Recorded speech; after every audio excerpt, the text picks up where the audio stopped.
Are we on the record, Madam Clerk? Yes, we are. Good afternoon. We'll be on the record. I'm Judge Kylie Stuplick. I'm the District Court Judge assigned to this case. Today we're taking up the case of the State of Idaho versus Andrea Renee Shaw, CR 3826-1685. We have Mr. Duke and Mr. Surchek present this afternoon on behalf of the state. We have Mr. Felicetti present this morning with his client, Ms. Shaw. This is the time set for district court arraignment on the indictment that was returned in this matter. There are two other matters that we should take up today. We've got the arraignment on the indictment, the motion for grand jury transcript that Ms. Shaw filed, and the motion for bond reduction. We'll start with the arraignment.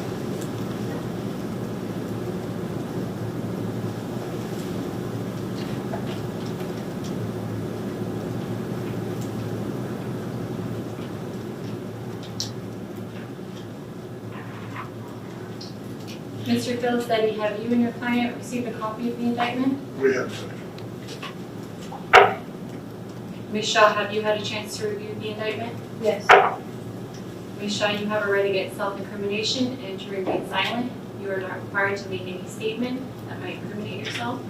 Any statements that you do make can be used against you in later proceedings. Do you understand? Yes. And the state has listed your name on the indictment as Andrea Renee Shaw. Is that your true name? Yes. And Mr. Felicetti, would you waive formal reading of the indictment on behalf of your client? Judge, we would. She reads, writes, and understands English language, and we walk through the indictment. All right, so we'll just summarize those charges for you. Count 1 of the indictment alleges first-degree murder with respect to DS. Count 2 of the indictment also alleges first-degree murder with respect to the child TS. Do you understand those charges, Ms. Shaw? Yes.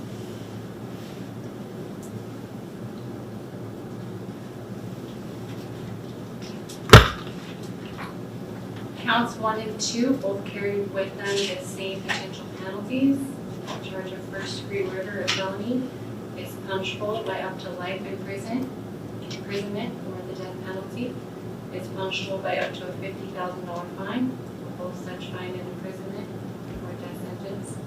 It has a mandatory minimum of 10 years in prison, which must be fixed, and a minimum of life in prison. It allows the court to impose up to a $5,000 civil penalty in favor of each victim. The court cannot grant parole, probation, or withhold judgment. If you're convicted, a DNA sample and right home repression will be required. Do you understand those penalties, Ms. Shaw? Yes. If you are convicted of both of these offenses, the court can order those penalties to be served consecutively, meaning back to back. Do you understand that as well? Yes. Ms. Shaw, today you can plead guilty, not guilty, stand silent, in which case the court will enter a plea of not guilty on your behalf, or you can request some reasonable additional time before entering the plea. Ms. Shaw, how do you wish to plead today? Judge, we're going to set aside entering the plea until a later time after this one.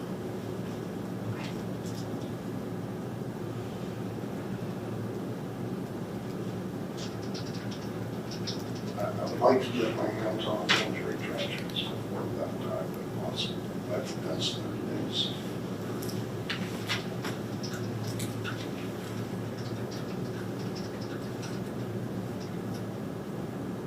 I think 30 days, depending on the number of pages. Did you have any input on that, Madam Clerk? One second.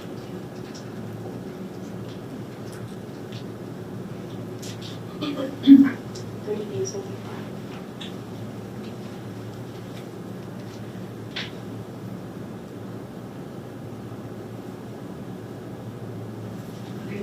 You on the date set for the entry plea hearing. You have a right to a speedy trial. The state is required to bring you to trial within 6 months from the date you first appear before the district court, which will be today. So your speedy trial date would be January 14th of 2027. Okay, well then I guess it probably makes sense to just get you that entry plea date, and then we can schedule pre-trial and trial at that next hearing. Does that sound good to the state? It does, Your Honor. Thank you.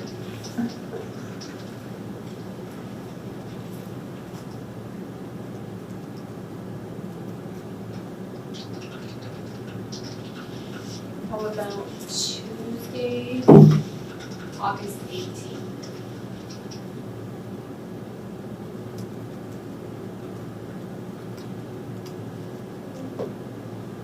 That works too. 1:30. Does that work for the state? It does, Your Honor. Tuesday, August 18th at 1:30 p.m. For entry, please.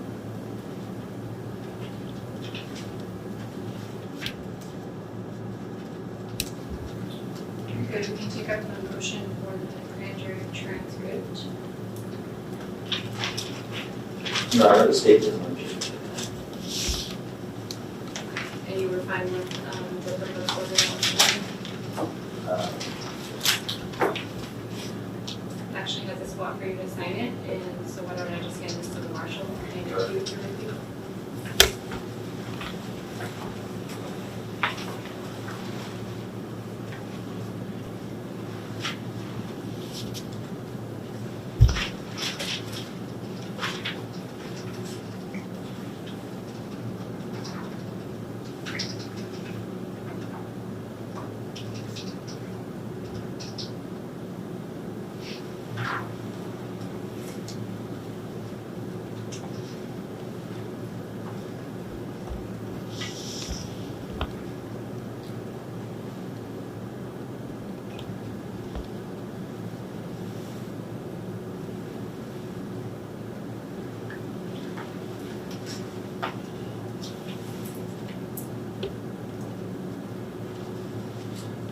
I will say, Your Honor, I did not see the proposed order for this. There's additional details in here that, well, there are deadlines in here that the state's not going to bind itself to. As far as splitting the costs, the state's okay with that.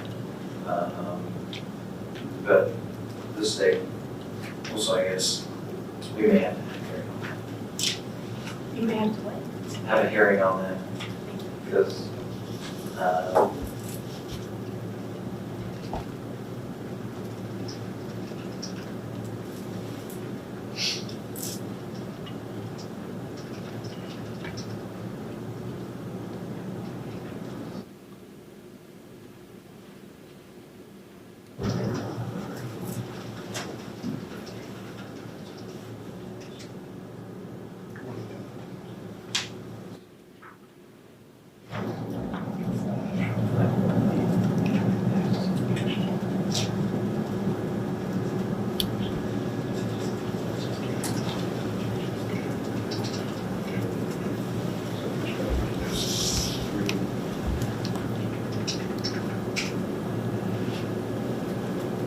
Certainly does, yes.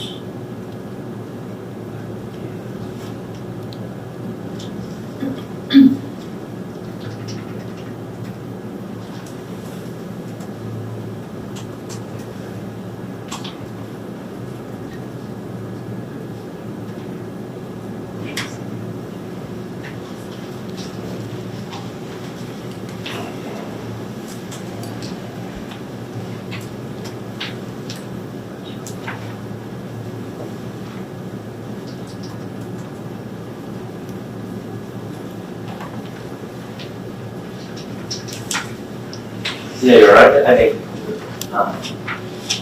think, sorry, there are,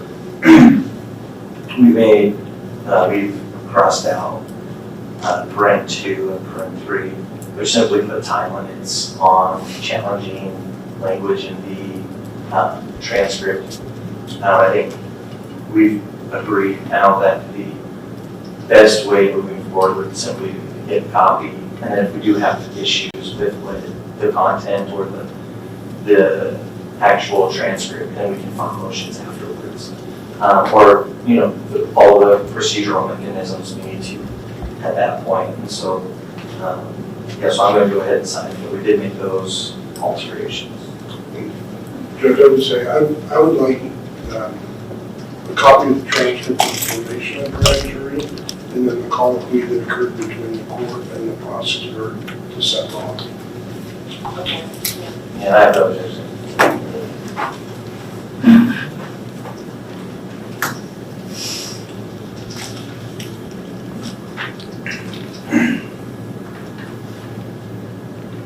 There's a spot for defense counsel as well.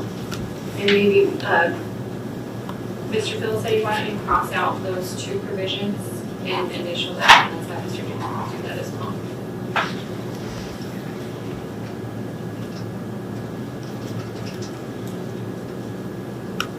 You want to strike this? That's what she said.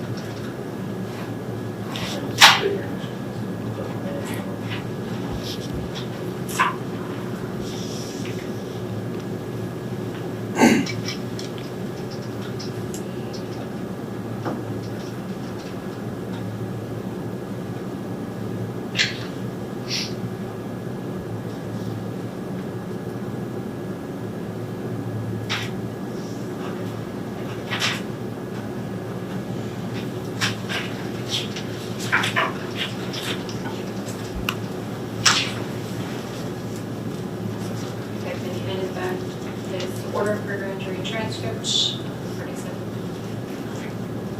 Make those changes to 2 and 3.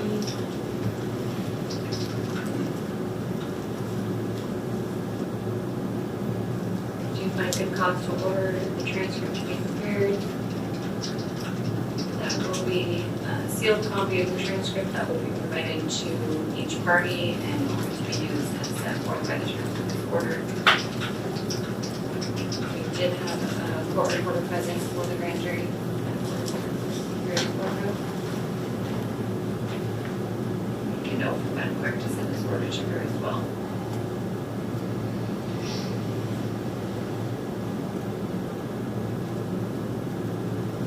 And the transcript will include the jury selection, proceedings of the grand jury, and the return of the indictment and bond argument. It will not include the deliberations, of course. All right. Anything further on the grand jury transcript issue, Counsel? No, no, thank you. From the defense. Very good, then we can proceed to take up the issue of the motion for bond reduction. Mr. Filicetti had a chance to review the motion that you filed back on July 2nd, the amended motion that you filed yesterday, your exhibits A through D, which I did grant the motion to file under seal. Those did contain personal data identifiers that should have been redacted by your children's names, dates of birth. Those are all subject to redaction under the Idaho Rules of Electronic Filing and Service 15B. And pursuant to IGAR 32, little I and 3, capital A, it was appropriate to seal those. However, I just want to let counsel know that I want to file IGAR 32 carefully, balance the public's right to know information with the provisions of that rule. So stating that something is confidential or that the public has no interest in it is not one of the factors set forth in IGAR 32. So please be sure to comply with that rule for any future motions. All right, there was also a couple of affidavits that were submitted. I had a chance to review those as well. I did have a chance to review the state's objection that was filed earlier today, I believe it was. So we can proceed. Do you have any additional argument you'd like to present today, Mr. Filicetti? Just very briefly, and that's it, and just going through the amount of discovery that they provided. There's a lot of audios and videos as well that I cannot touch. But from what I gleaned, the coroner has a different opinion as to the cause of death as what the prosecutor's office thinks. This is certainly a case in search of the crime.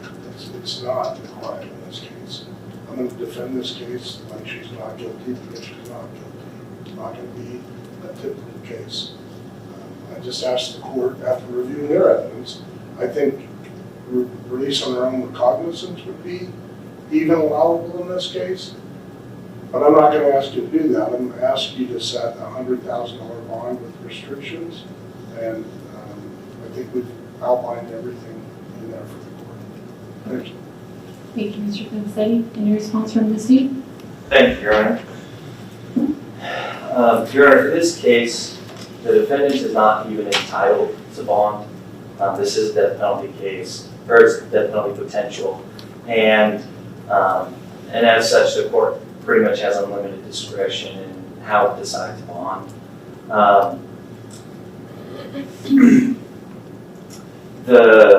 In the Constitution and in the rule, it comments that the court can look at the strength of case. That's why we briefed it the way we did. Just to point out that the details of this case are extraordinarily alarming. The reality is when two kids die at the exact same time in the same house, in the same bed, that the state takes an interest in that. And the reason I rehash some of these is because I want to point out that environmental causes, which is what the coroner was looking at, those were proposed early on. And as part of the investigation, they actually looked to see how hot the room got. It did get extraordinarily hot. The coroner looked at news articles, and based on news articles, thought that it was possible.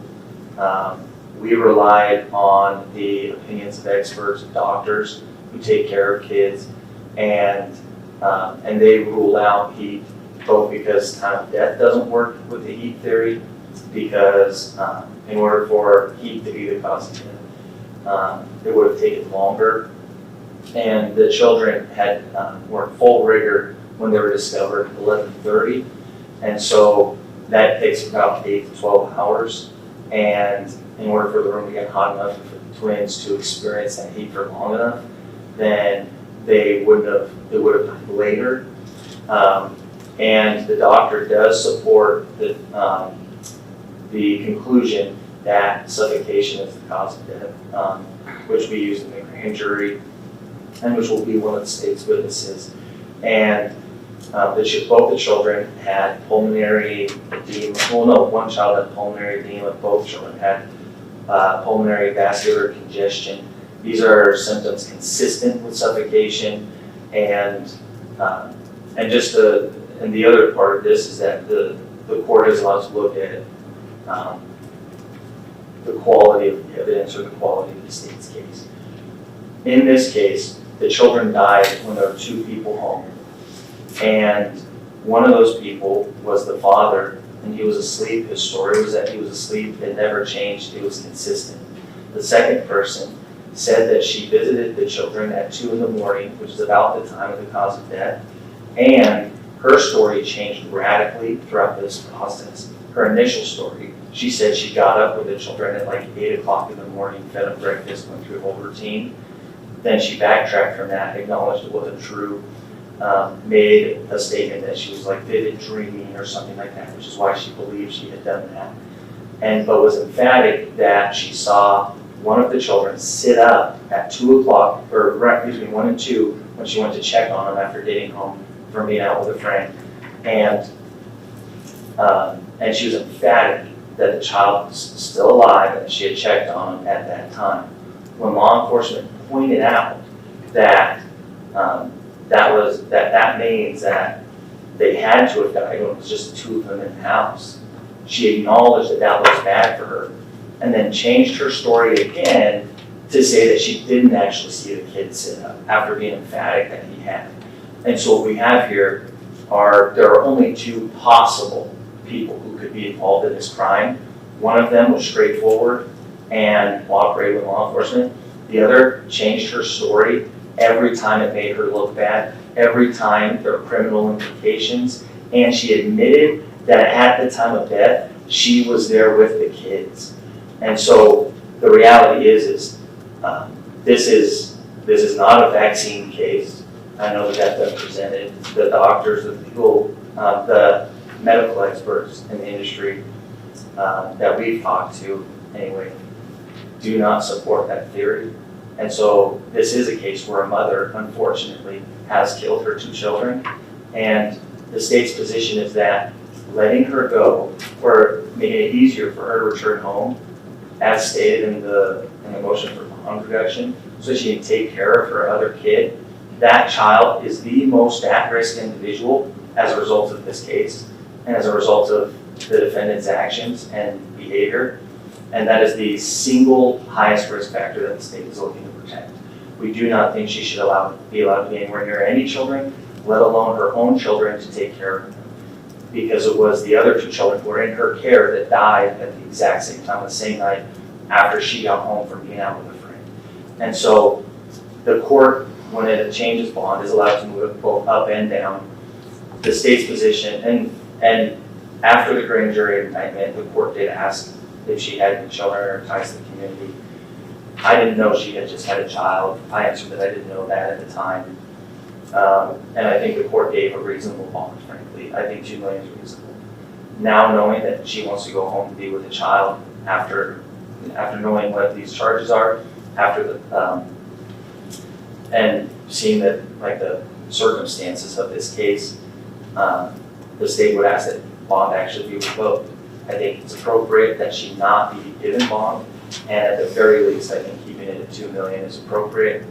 If the court does give her bond, then I would request that she not be permitted to be around any children, and explicitly that she not be allowed to be with her own child, because that is the person that we worry the most in this case about, and that's the person she wants to get to the most. And so, as difficult as that is for any parent to imagine being separated from their kid, this case warrants it, in the state's opinion, warrants it. Thank you. If that responds, You may go ahead, Mr. Feldsay. it's not the danger of the kid, it's ridiculous to me. If you look at our briefing and you look at our affidavits, you can see that for a week, she was trying to take care of kids who got sick from a vaccine. I don't have to prove it was a vaccine. That's our theory. The state has to prove beyond a reasonable doubt that she did something affirmative to kill those children. The state's position is, you have two people in the house with the children, it's gotta be one of the two parents. Well, they could die from something other than one of the two parents. And a vaccine reaction mimics suffocation. That's just flat out. So I would ask that you reduce the bond to $100,000. And with respect to this kid, she wants to be able to bond with this kid. The state's perspective that we'll deal with that in the next set of motions once we get the grand jury transcript. But this case is going nowhere.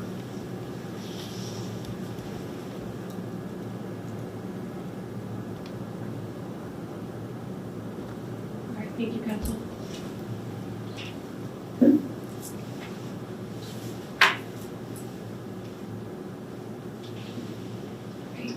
The issue before the court as to setting bail and the conditions of bail are issues within this court's discretion. Under Article 1, Section 6 of the Idaho Constitution, all persons shall have reasonable bail, except where proof is evident or the presumption is great in capital cases. This is a capital case. Under Idaho Code 192903, it contains that same standard with the exception for capital cases. The court is also considering the Idaho Bail Act, Idaho Code 192904, talks about the factors the court should consider, ensuring the appearance of the defendant, ensuring the integrity of the court process and the right to bail, ensuring the protection of victims and witnesses, and ensuring public safety. The court is also to consider Idaho Criminal Rule 46, which I have, which allows the court to limit bail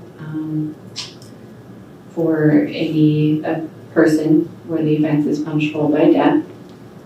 The determination of whether a defendant should be released on the defendant's own recognizance or admitted to bail, and the amount of conditions of bail, if any, may be made after considering the factors set forth in Idaho Criminal Rule 46C. I have considered all of those factors.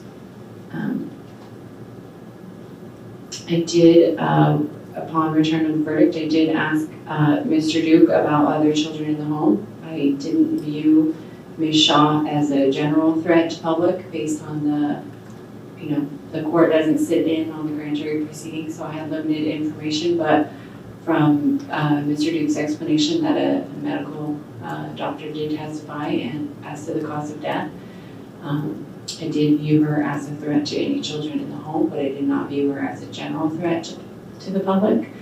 Ms. Shaw does have several factors in mitigation under Rule 46. Those would be her ties to the community, her lack of criminal history, her residence history, persons who agree to assist her in attending court. She does not appear to be likely to flee the jurisdiction, and the court could put some restrictions on her movement. However, of course, an aggravation would be the nature of the current charges to crimes, both punishable by up to the death penalty or life in prison.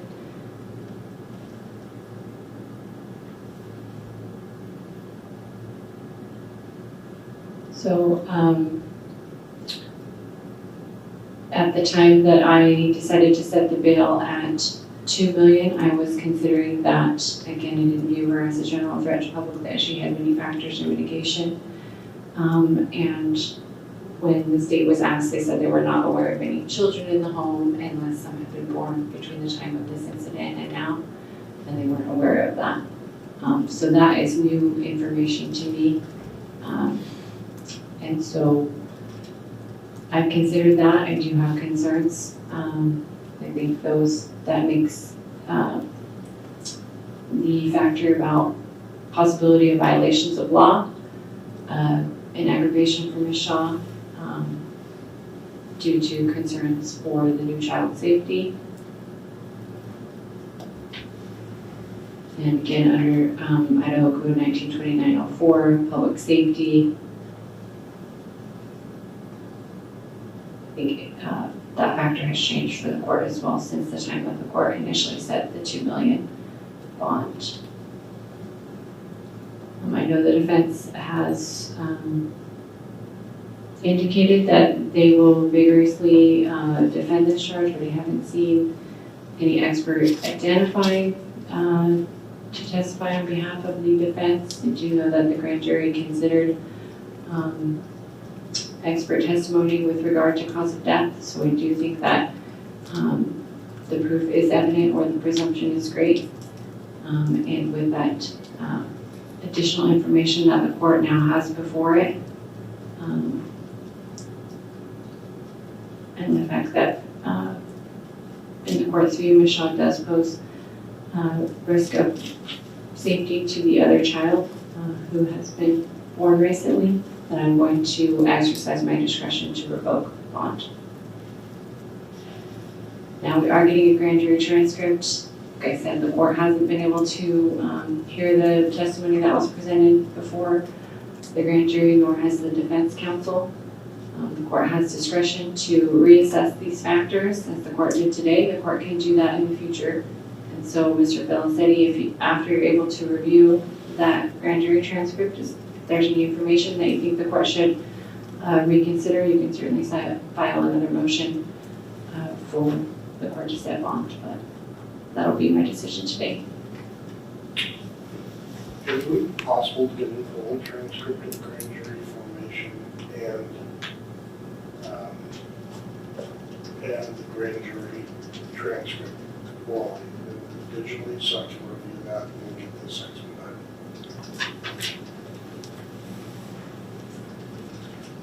With the seal, the same thing.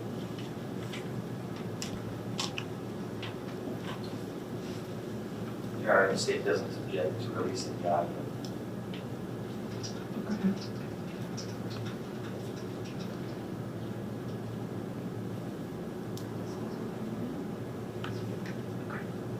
All right.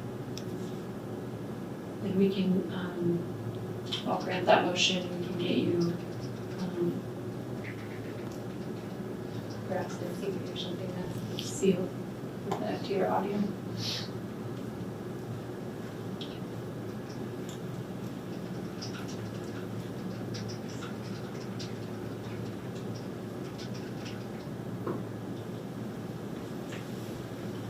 All right, I've signed that commitment order. You want me to give you an order good for that? No, I've filled out our kind of standard form. Council, anything further to address at this time? Nothing from the state. No, Your Honor. Then, court will be adjourned. Please rise.